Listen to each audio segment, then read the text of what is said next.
now a managing partner, and I put about between 4 to 5 hours in a week. So I'm not actively seeing patients there right now. My team does that so that I can coach full time. And then as of March, we launched our campaign for Pleasant Hill City Council. So I have my hands in a few different things, and I still enjoy spending time with our family. That's very important to us, and then still training for triathlon. So I always like to say there's not enough hours in the day, but I'm incredibly blessed, and I just seek to serve very well through all the things that I do. So towards the end, once we get through our curriculum today, I do have a couple of handouts that we'll go over, and then for those of you that are attending virtually, thank you so much. I will also kind of walk through you guys on the virtual on that as well. So, and then we'll also have some time for some Q&A at the end. So if you have any questions on anything, business coaching related, the curriculum or anything like that, and Christy, they can chat in questions, correct? So if you're attending virtual, feel free to type in the chat, and then Christy will communicate those, and we'll get those answered for you. I do have some flyers and business cards over there. So I always say you don't have to be a client of mine to reach out and ask me questions. So if you ever want to do coffee or lunch or just pick my brain about anything, please reach out. I love helping people however I possibly can. So with that today, we're going to jump into the curriculum. And I just also want to give a shout out to Emily for helping us with technology this morning. She totally rocked it.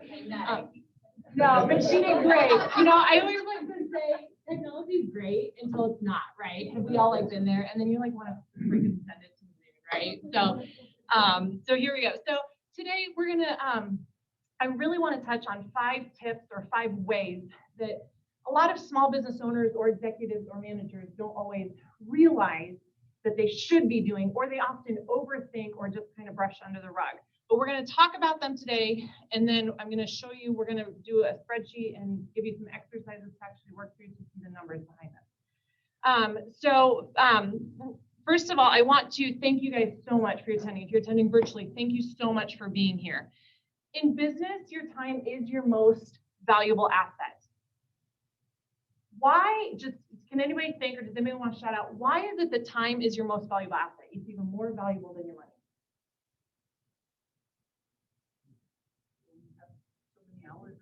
Bingo. Luann hit the nail on the head. Time is the one thing that we can never get back. We can always make more money. We cannot make more time. Now you can buy time, and that's another conversation for another day. But where we invest our time, we have to be very picky with. And I know that you guys, and those of you attending virtually, and I say guys, but guys and gals, I thank you for investing your time with me today, and I want to honor and respect that and make the most of it. So let's have a little fun today too. When you're in business, it does not mean that it is busy nuts. How many of you guys feel in business, whether you're an executive or the business owner, that sometimes all you do all day is run around putting out fires? See a few, yes, yep. So in business, that doesn't mean that we should have that busy nuts, okay? There needs to be a business should be flowing. And we're gonna, when we go through these 5 tips that you're talking about, I'm gonna show you, this is exactly how I work with all my clients. How is it that you get a business that you run and that works for you rather than business running you and running your life? So how you invest your time is one of the keys to business success. And I want to give you a good return on that investment this morning. So today we're gonna focus on some of the simplest, easiest, and fastest ways to increase your income. Just a few of the Action Coaches examples that we work with on a daily basis with all of our clients. So what I show you today are the things that I work on with my clients I meet, whether it's in those group coaching sessions or in one-to-one one-to-one coaching sessions. These are the things that we work on. So whenever I present on business coaching topics like today, I want to share with you, because this is important, Action's definition of a successful business. We use this on all of our communication. Is it's a commercial, profitable enterprise that works without you. Okay? That's a fancy, great definition. But at the end of the day, and don't overthink it, what do we go into business for? What do businesses need to do? Make money. So we need to have a business that is making money, right? That is producing income. That's where it's commercial and profitable, and that it works without you. So we tell all of our clients, and we work with all of our clients, how is it that you have the business now? How is it that we get it to the place where you are maybe sipping pina coladas on the beach and still making money, whether that's for 2 weeks or 2 years or indefinitely? Greg, the owner of our firm, when he teaches, he likes to do an exercise where he has everybody stand up in the room, and I won't do this with you, but I'll walk it through with you. And he says, if you can be out of your office for 6 days and you feel like it'll survive, then, go ahead and sit down. And then I'll say 6 weeks, 6 months, and 6 years. And if you're still standing at that 6-year mark, then we say you have made a commercial profitable enterprise that works without you. There's never been too many people who have been standing at that point. So that's where our job as a business coach comes into play. So remember that you should be working on your business, not in your business. Just quickly, when we talk about versus working on your business and not in your business, somebody give me an example. I know we have a variety of businesses in this room. What is an example of working in your business? Putting out fires, covering more staff, or Yes. Making sure all the shifts are covered. Yep, absolutely. Putting out fires. That could be taking care of an angry customer, right? That would be working in your business. Taking care of a team member had an emergency family situation. How do we support them? How do we step into our business? Okay. So compare that with working on your business. What is working on your business? mentoring and coaching your team so that they can be empowered and grow and become more independent. Bingo. Man, that's exactly one of the things. That's one of the 6 key things that we work on with our clients. How do you grow your team, right? Growing your team so you don't have, as I like to say, superheroitis, right? How many of in this room say, if I'm not going to do it, it's not going to get done, or it's not going to get done well, right? That's working in your business versus saying on your business is saying, how is it that I can empower and I can grow a great team and I work with them so that they can work in the business, right? Marketing, working on your business, right? How do we build the business so that I'm not in the business, but I have somebody else that can help me in the business? Financial management, working on the business. Do we see the difference here? So I like to say working in your business is anything that's going to make the cash register ring, right? Anything that's going to drive that bottom line. But working on your business is going to be kind of more the behind the scenes stuff. Stuff that you as the business owner or the executive, those are things that really only you can do, okay? I have a massage therapy background. So one of the examples I like to use in this is working in your business. I can't tell you how many therapists that I've worked with over the years who said, well, I have to take my laundry home. No, you don't. Like, go pay somebody else to do your laundry so you can work on your marketing. If you were spending all your hours after work working on your laundry, are you really building and growing your business? No. Insurance agent, right? I see the Mindor, yeah. So working in your business, taking care of your clients, right? Making sure that their accounts are up to date, making sure they have all the coverage they need. Working on your business, going out and getting new clients, right? Do we see the difference? So in ActionCoach, and as I work with all my clients, we always work on your business, not in your business, and how the difference of that is.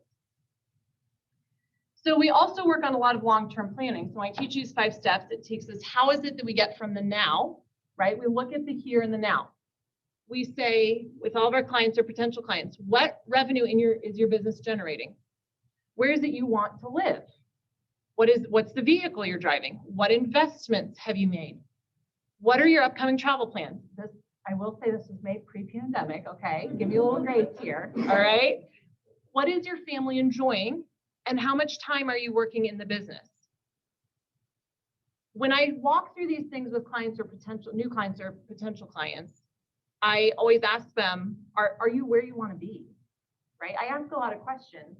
And I don't mean to be overly brash, especially to new people that have just met me, but the fact of the matter is I really want to know is how is it that I can help you?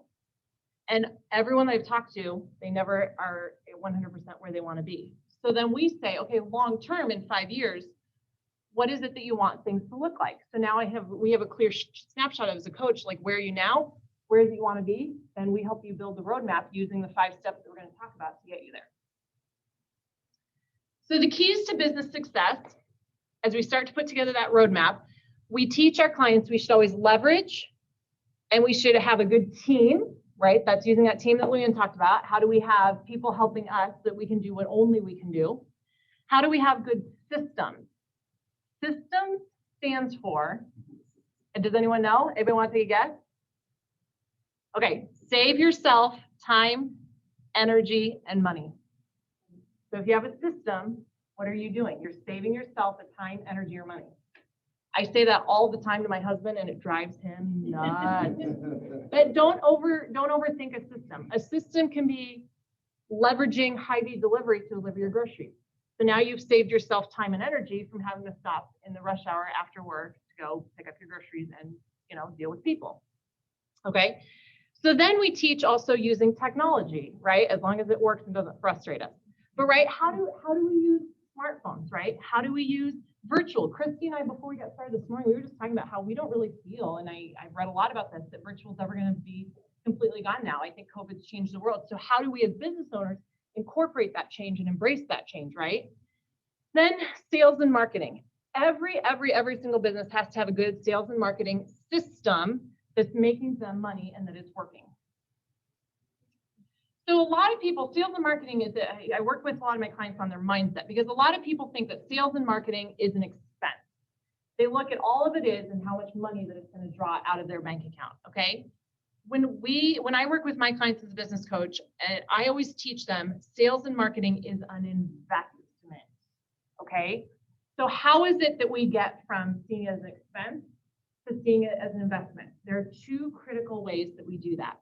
Number one is by working with our clients and their mindset, so that they recognize, okay, it might cost me $500 to have this account or this agency run my Facebook ads for me. So somebody might see that as an expense, versus now we say, well, if we can get $750 out of that $500 investment, is that worth our money, right? So we look at seeing how sales and marketing investment. So first way is looking at mindset, but the second way is testing and measuring, okay? So for every dollar out, more dollars should come in. So why is this true for some businesses and not others? Is that it's all about the mindset, right? So are we looking at our sales and marketing as that expense, and are we tracking it or reviewing it as an investment and tracking it and saying, okay, I know that for every dollar I put here, I got $1.2. Okay, to some of you guys, that might seem overly anal, but I will tell you that is exactly how we track things with our clients. We know where all their sales and marketing is going, and we know what it's all producing. We do that through testing and measuring. So again, let's use social media advertising is huge right now. So if you invest $500 into Facebook advertising, we test and we measure. We run it for, say, 30 days, 60 days, 90 days. And then we say, okay, what did we get out of that, right? But unless we have the metrics behind it, we don't ever know if it's working or if it's producing fruit, if it's producing that ROI. So you have to test and you have to measure. I will tell you, and this is voice of experience talking, every marketing campaign that you do, not all of them is going to produce money. But until you test and measure it and know how to adapt it, that's where the magic happens. So we always teach that there are two sides to marketing. We have an acquisition cost and we have a lifetime value. So this is testing and measuring and applying those metrics behind it. So acquisition cost is if you invested 300 advertising dollars and got 10 customers, then you paid $30 for each. Does that make sense? 300 divided by 10. Cross out your zeros, it's 30. So then we look at, okay, so if we paid that much to acquire, is that $30 valuable to our company? Okay. If we paid $30 each, but if the average ticket price that they came in was $15, is that worth the $30? No. If we paid $30 and they came in and produced $100 sale, is that worth it? Absolutely. So then we also look at the lifetime value of a customer, and these are two metrics that we track with all of our clients.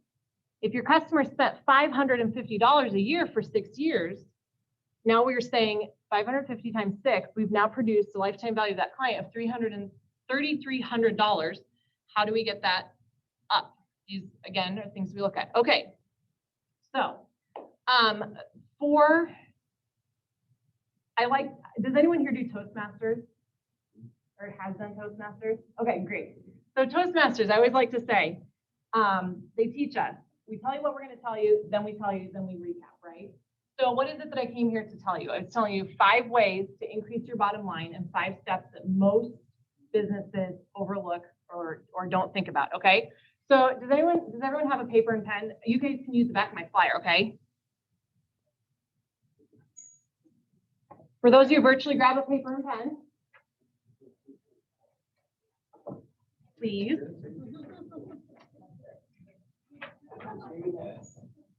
Good night, you can. How many days today?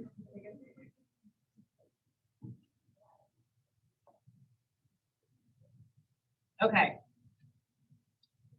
So the number one thing that every business needs to do is to know the number of leads that are coming in or prospects, okay?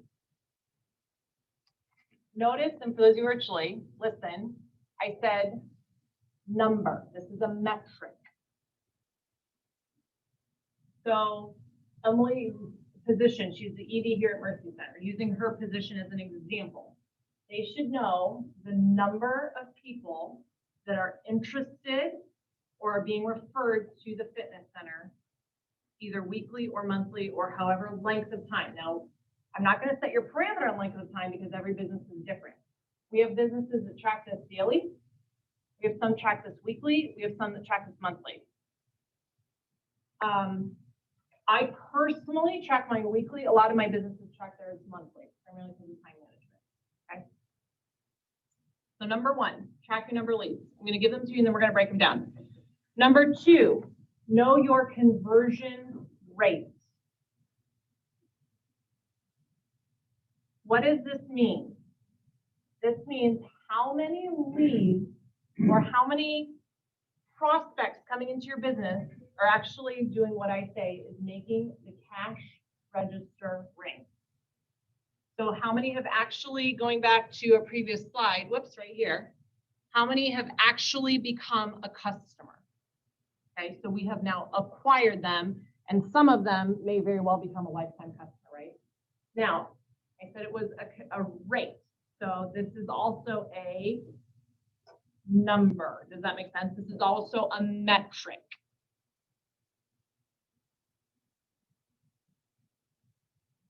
Number three, you should know the number of transactions, the average number of transactions that each patient, client, customer is coming into your business. Is that one time? Is that 2 times? Is it 15 times? So Emily, if I can use your facility as an example again, okay, how many times are they coming in? For maybe a situation like hers, I would say, how often are they scanning in, right? Are they coming in once a week? Are they coming in every single day? Are they not coming in at all? Okay. When they renew, insurance, this would be a good one. Are they renewing, right? Are we able to keep them year after year after year, right? Are we increasing? Are we upselling them? So when they do renew, are we getting more transactions out of them? Grocery stores are really good at this, right? How often do you go in for one thing and you come out with like 15? I do that all the time, all the time. When I was putting myself through school years ago, I worked in grocery, and I'll tell you that is the majority of people. They're like, I only came in for one thing, and they walk out with 8. Okay, so then number 4 is your average dollar sale. So what this is how much on average is each customer, client, patient, etc. How much are they spending with you when they do come in on average? I think, do we have some home builders in the room? Is that right? I was thinking we had home builders in the room. Okay. If you're a home builder, obviously your dollar sale is going to be much, much higher, right? For a home, that's potentially several $100,000, okay? Versus, you know, a physical therapist or a doctor, right? Their average dollar sale is going to be a lot lower, right? So you can see how this is a metric, but it varies heavily with each business, right? Then the 5th thing that every business needs to be tracking and needs to know on a regular basis is what is it that their profit margin is. Now, all of these steps are critical, but why would profit margin be, I would argue, be the most critical? Money, the business can't sustain. Exactly. Don't overthink it. If the business does not have a profit margin, it's going to to very quickly die. And tragically, we needed no further than what's the last year to see that, right? Businesses didn't have a profit margin when the economic pandemic hit. You know, we saw a lot of businesses that if they didn't have those resources from the stimulus, they would have closed their doors. So, why are these 5 metrics so critical to a business? I like to incorporate this story when I teach this of my dad. So my dad's amazing. And he was, to this day, is one of the hardest working people that I've ever met. And my father was an auto mechanic before he retired. And actually just this last week, he retired altogether, which is kind of exciting. But Dad fixed cars for a living, okay? Does anyone know when I say an automobile chassis, what I mean, what that stands for? Okay, does somebody want to just give really quickly? I saw some heads nodded, sometimes it goes like this. If you nodded yes, what does that mean? Don't overthink it. What's the chassis of an automobile? The skeleton. The skeleton, which in terms is also the frame of the car, okay? Just like the skeleton of say, a human body, the skeleton of a car is going to be the same for every single car, right? Does this make sense? The chassis is always going to be the same. A car is always going to have the same chassis, whether you're made by Toyota. My dad fixed Mercedes-Benz for a living, whether you have a BMW, whether you have a Lexus, a Honda, right? Your chassis is always going to be the same for a car. Does this make sense? Okay. What I've just given you is a chassis for a business. And this is why I, as a business coach, can coach. I mean, I could coach all of you guys in this room. Business, at the end of the day, is going to live or is going to die on these 5 things. We make it so much more complicated than it needs to be. And part of that complication is we completely think past these things. We think, well, I don't need to figure out how many leads are coming in as long as they're coming in. That's the incorrect mindset. You need to know how many leads are coming in because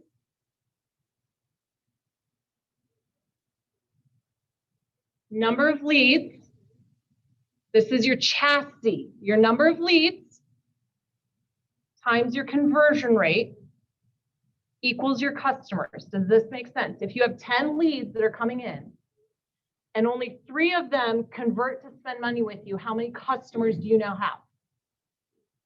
Right. If each customer coming in now spends 3 transactions with you on average, and they're spending $100 on each of those transactions, now you can know your revenue. Now you can know how much money you have coming in. If you know your number of customers, the number of times each customer is coming in, and now how much money they're bringing in. Now, if you know your revenue times how much you're making on every sale, now you know your profit. I love mathematics. Before I changed my major to business at Drake, I was an actuarial science major. Just out of very random curiosity, does anybody know what an actuarial science major does? Okay. Yes. They use mathematics and statistics to calculate insurance and risk rates. So a lot of them are insured or work in the insurance industry, right? So before I decided that I didn't want it, and no offense to anyone that knows actuaries, they're great people. I interned with them. They're amazing. Went to school with them. But I didn't want to sit in a cubicle the rest of my life. It just wasn't me. I just didn't want to do that. I didn't want to do corporate America. But I love numbers. I love numbers. And this is part of the reason why business coaching I'm so passionate about. Because at the end of the day, you can defend this all day long, okay? No offense to any history majors. Christy, I know your son's a history major, but I never appreciated history much because I never got a good grades on it because you'd always have to write to defend your position. You don't have to write to defend your position on this. It's either there or it's not. Does that make sense? Okay, so if these are the 5 proven ways to increase your profits, let's punch some numbers in. So if we have 4,000 leads and our conversion rate is 25%, now we know that we have 1,000 customers. If each customer coming in spends an average of 2 transactions with us before they move on, and they spend $100 on each transaction, now they have $200,000. If the profit margin on every sale is 25%, we know that we now have a profit of $50,000. But here's where I get even more excited. If you can increase these numbers by 10%, which, guys, is 10% a lot? Exactly. I always like to say, like, when was the last time you were excited about a 10% discount, right? Like, we don't get excited about 10%. It's baby steps. Leanne hit the nail on the head. So with a 10% increase, we've now gone up from 4,000 to 4,400, from 25% to 27.5. To our customers now, if you multiply these two numbers, you get 1210. Your number of transactions, if that goes up by 10%, we're at 2.2. We go from $100 to 110. And now if you multiply 1210 times 2.2 times 110, now our revenue has gone up for $290, $820 to, $292K. And if our profit margin goes up by 10%, because remember, we're only increasing the 5 steps. Now we've gone up to 27.5, and now our profit margin for this business example has gone up 80,000, from 50K to over 80,500K. Is that more than a 10% increase? It's a 46% increase in the revenue. So in our revenue line, we've gone from here to here. That's 46%. And now we've increased our profit 61%. And that's just with a 10% adjustment. That's just moving that needle by 10%. So I want to take a few minutes, and we're doing fine on time.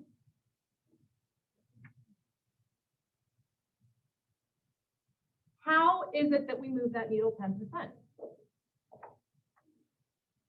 I'll give you a hint. The word's right there. Do something, right? Is that 10% going to happen on its own? Is it going to sit there? Is it going to change by you sitting in your office trying to put out fires, trying to just get through each day, wondering what you're going to do, isolating yourself? No, it's gonna happen by taking action. So I'm going to give you guys this handy dandy little chart. And Christy, is it okay if I send this to you electronically? And then if people that are watching it virtually, they can, I'll let you guys have it. I will, then for those of you that are attending virtually, Christy will have this. And it's a great, great chart talking about all the strategies. And this is not an exhaustive list, but there's over 300 here. All the ones that we use simply just need to get brainstorming going and brain rolling going. And they're broken down between each section for what they are. Do we have enough to go around? Oh, okay, great. So, somebody shout out on here a couple of things that you see that maybe you've done or tried before. You don't have to say if they work, just say if you've done them or if you've seen a business do them.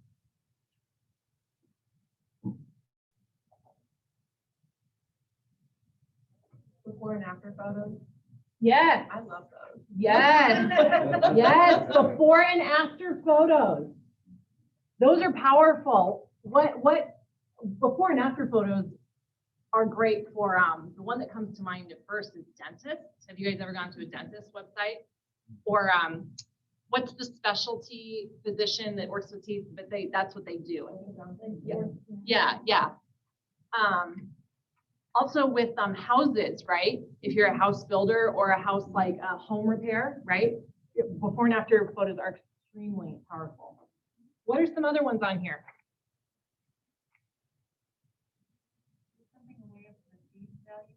Right. Powerful.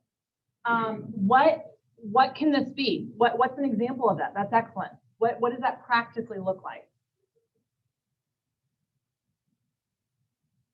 We're in a fitness center. I don't know if Mercy Health and Fitness does this, but what do some fitness centers sometimes do? Free water bottles, guest passes. Yeah, they'll say come in 3 times, right? That's perceived value, and there is value though, right? Right. Oh, sorry, I missed your comment. Oh, no, it's all good. You're just saying how it's great value Yeah. for somebody to come in and try it, right? What are some other things on here that you guys see or think of, or that strike you that you're like, I've done that before, or I've seen a business do that? Well, my boroughs is an example of opening additional locations. Bingo. When I was in the massage therapy practice full-time seeing patients, we opened a second location. I operated multiple locations for several years. Do you think that it increased my bottom line? Absolutely. If it wasn't, was I going to keep it open? No, I mean, it's just a fact, right? I couldn't afford to put myself out of business. If you can, you're in a very fortunate place. Chamber membership. Ding, ding, ding, ding, ding. Exactly. I'm glad you caught that, dear. Gold star. Yes, joining your chamber. Clive is an amazing chamber. Getting involved, right? How is it that you meet other professionals? The chamber is one of the best places to do that, right? Absolutely. And the chamber, and I know I can speak for Clive, they have amazing resources to support businesses of all sizes, right? What is one thing that may strike you on this list, or about this list?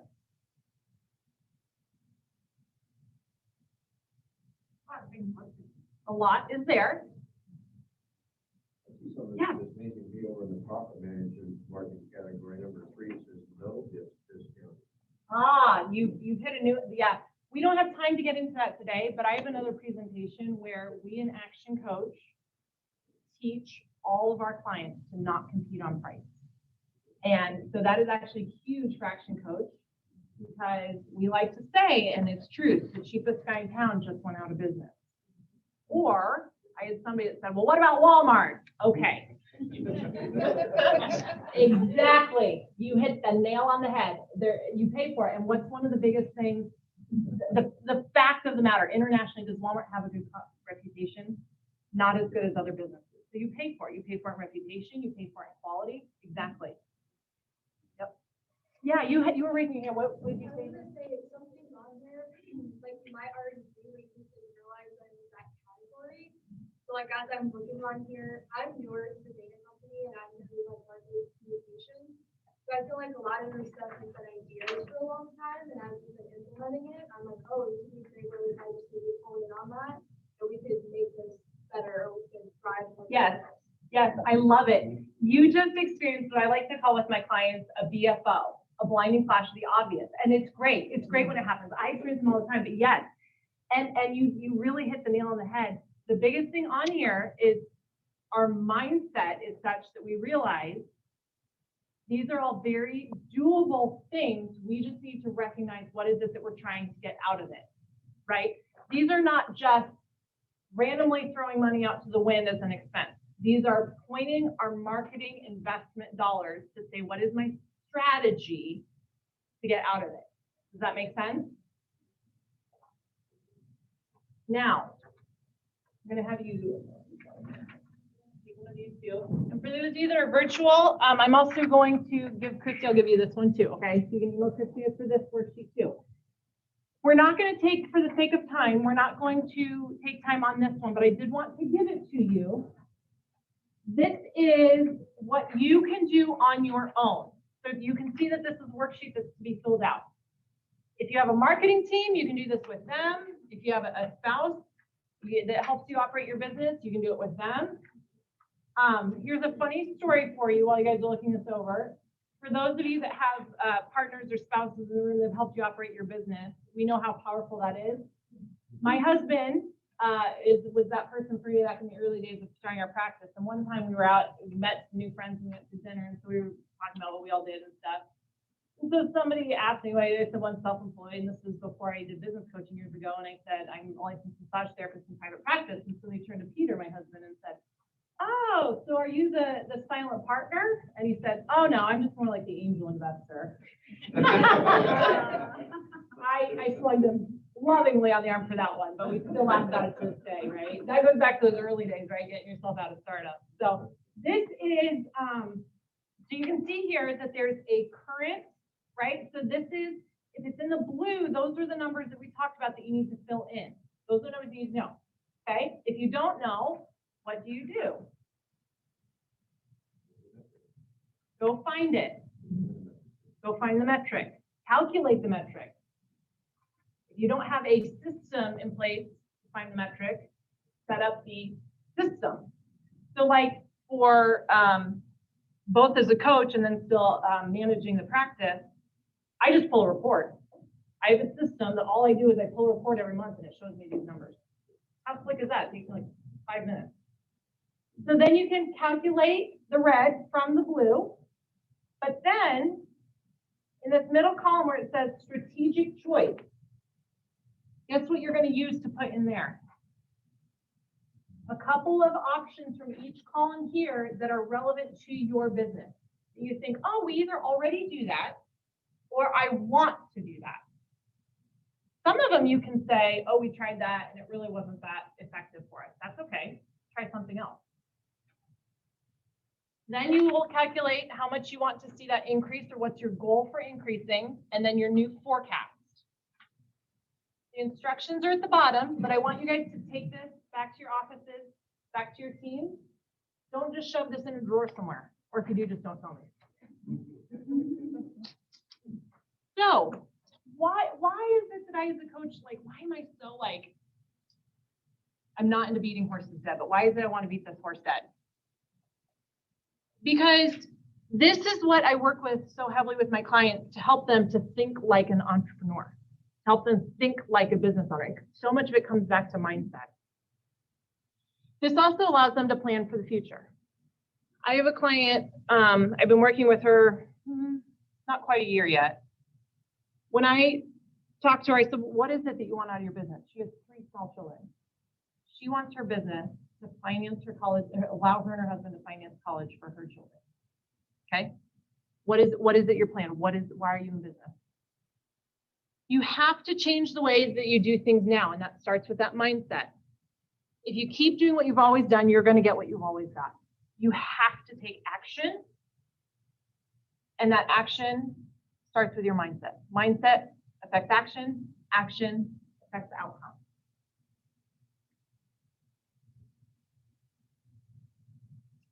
What is it that you want to do when you start having your business that's operating the way that you want? You want to be spending more time with important people. Christy and Louie and I were talking this morning. My grandma, I'm very blessed to have a grandma still living. She and I are extremely close. She just turned 86 a couple weeks ago. She still lives independently on the farm that she and my grandpa raised. My mom and aunts and uncles on. And what is it that I want to do? At the end of the day, do I really want to be working more and taking work home with me? No, I want to spend my nights and weekends doing things like hanging with her. Jim Rohn, who knows Jim Rohn? Very, very, very inspirational speaker. He's passed away now, but his stuff was really good. You know, Zig Ziglar, a lot of people know Zig Ziglar. He's up there with Zig Ziglar, okay? Never wish that your life was easier, wish that you were better, and work harder on yourself than you do on your job. So it has to start with you to make that change.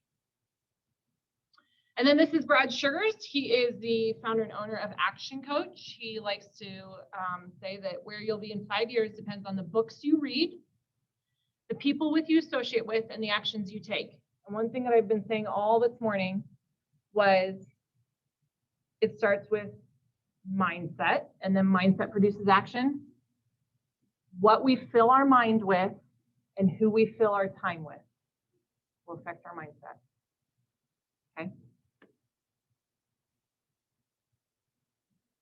Now you gotta get to work. You gotta do it. Okay. So that we ended right about what I wanted to do. Okay, so that was it for our formal presentation. But I wanted to open it up, and this is, if you're virtually, please hop on chat, to any questions that you have for me. It can be related to the material that I talked about. It can be related to, you know, what is it that a business coach actually does? I mean, you can ask me anything that's on your mind, anything. I love Q&A time because it's really fun. So don't be shy. I would like to hear more about what a business coach does. Yes, great question. So we work with our clients. All of our clients are either executives or business owners. So we either work directly with the owners themselves, or when we say executives, like I have some sales executives, so like they're not the owners, but they're in charge of all the sales of the company, okay? So I work with all of my clients and our firm and all of the coaches work with basically, you can see on this sheet, there is a red bar. We work with all of our clients to identify the problems that are in the business, okay? We then work with them to develop those solutions, implement those solutions, and then the fourth is the most powerful. The fourth is accountability. And that, to answer your question just a little bit more further, I'm going to be honest, a lot of our clients that come to us, they know what these first two are. For example, I took a lot of new clients back in the fall, okay? COVID shutdown happened. A lot of bottom lines were affected. What was the problem? They knew their business wasn't making money, and they knew their business wasn't going to survive if they didn't do something, if they didn't take action, right? So then they start to say, what is the solution? Is finding somebody to help me with that, or finding a resource to get me that support. Then as the coach, what we do with all of our clients is we say, okay, we are very, very results oriented. And I had that in my introduction. I don't know if you caught it, Emily said that. There are types of coaches that do all sorts of things. And this isn't, coaches are amazing. Whether you have a health coach, a mindset coach, a wellness coach, coaches are amazing. But a business coach, and what I do at the end of the day is get results for all of my clients. So we move the bottom line to say, where is it where you are now?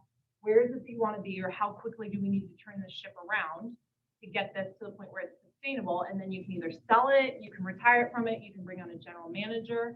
So we use all these different strategies, several of them that I showed you this morning and that you've got there on your sheet. But then the fourth thing on here is accountability. And that's what's the most important.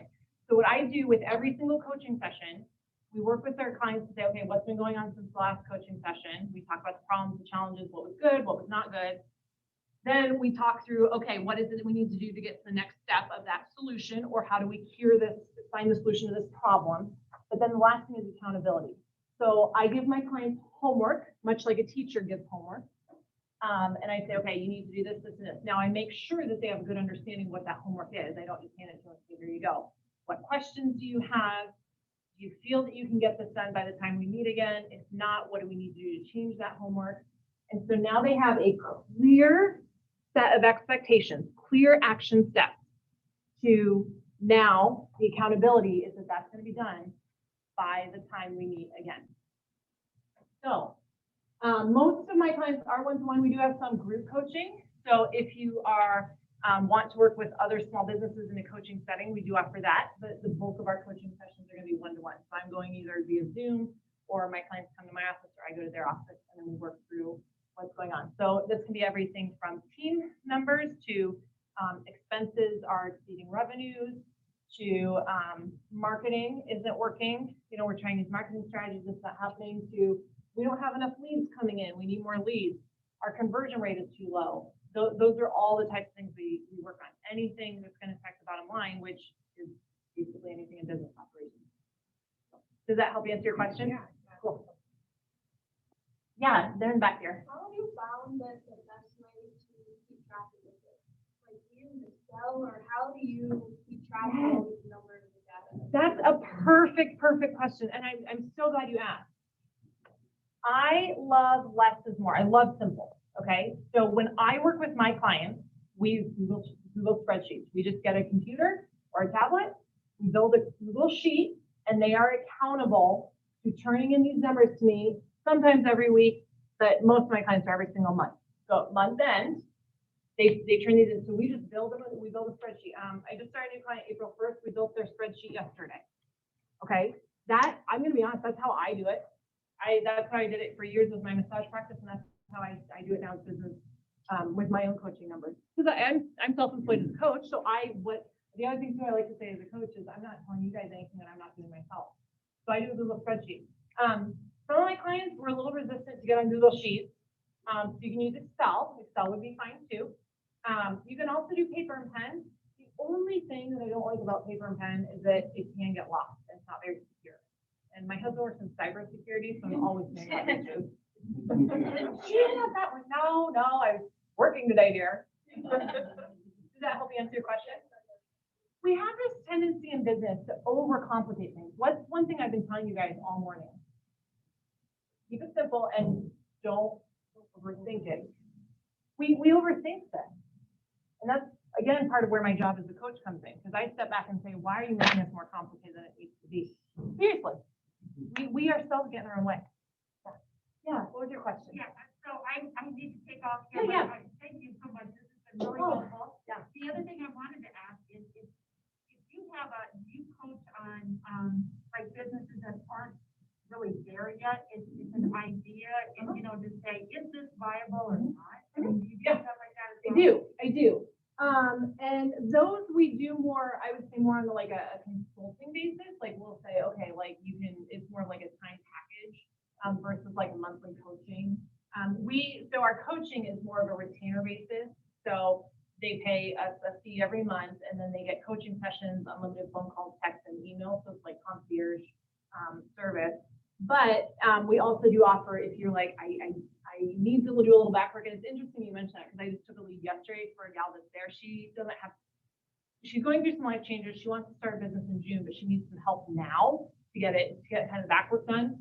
So And it's kind of doing like, you know, part of it is like doing the business plan to see if is this even gonna. Yeah. It's an idea that would be a business. Yep, and absolutely. And to answer your question, yes, that is something that we can help with. There's a lot of homework. I can even tell you like that I would start you off if I were to start you today to say, okay, you do this, and yeah, we did it. Yep. Yeah. Okay, very good. Yeah. Thank you. And I think we're wrapping up. So, Have any questions in chat? okay. So, if I'll be sticking around for a few minutes afterwards, my client meeting is the next client meeting until 10, so I don't have to jet out of here. So, yeah, so thank you very, very much for letting me share with you all, and thanks for being here. I hope it was valuable time. So we'll keep that going. Thank you, Amanda. So just want to thank Amanda for her time. Thank you guys for coming in person and our virtual friends. Great to have all the insight. I know my wheels are spinning now, and I think we're all empowered to go attack our businesses today. Also wanted to invite and remind you of our chamber annual dinner coming up April 20th to help celebrate our chamber business of the year and our chamber champion. So again, thank you. Let me know. I'll be sticking around too with Amanda if you have additional questions about our facility. And again, let's thank Amanda.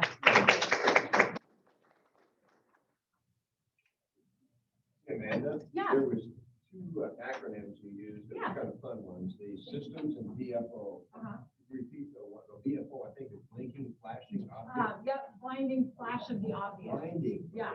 This was fun. Yeah, blinding flash of the obvious. What was the system? Save yourself time, energy, and money.